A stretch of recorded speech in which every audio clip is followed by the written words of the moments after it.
السلام علیکم، welcome to شہیر and Mithu stories. پیارے دوستو، روز کی طرح آج بھی میں آپ کے سامنے ایک نئی کہانی لے کر آیا ہوں۔ دوستو، سوچیں اگر ایک جھیل آپ سے بات کرنا شروع کر دے، اور صرف بات ہی نہ کرے بلکہ آپ کے سارے راز بھی آپ کے سامنے کھول کر رکھ دے۔ یہی ہوا شہیر اور مٹھو کے ساتھ جب وہ جدوئی جھیل کے قریب پہنچے۔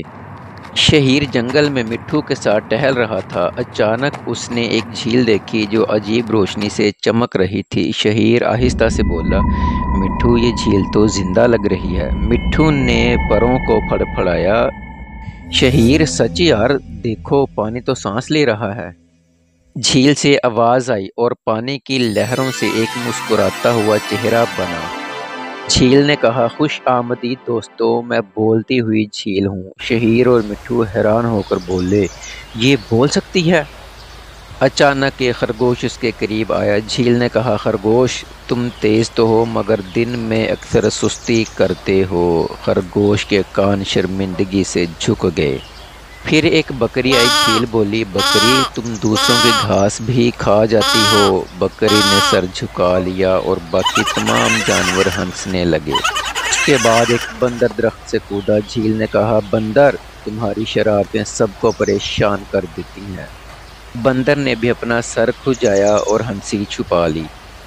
اب آئی شہیر اور مٹھو کی باری۔ اب جھیل کی نظریں شہیر پر پڑیں۔ شہیر، تم دوسروں کا خیال رکھتے ہو لیکن اپنی چیزیں بھول جاتے ہو۔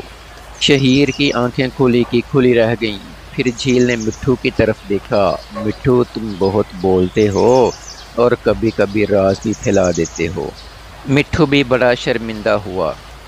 سب جانور اونچی اونچی ہنسنے لگے۔ شہیر نے مسکرا کر کہا، دوستو، جھیل نے ہمیں ایک سبق دیا ہے۔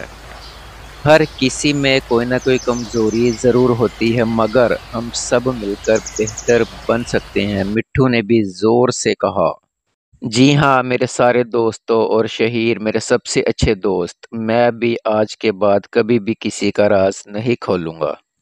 تو آج کی کہانی سے ہمیں یہ سبق ملتا ہے کہ جیسے شہیر اور مٹھو نے اپنی غلطیاں مان لیں، ہمیں بھی اپنی کمزوریوں کو قبول کر کے بہتر بننے کی کوشش کرنی چاہیے۔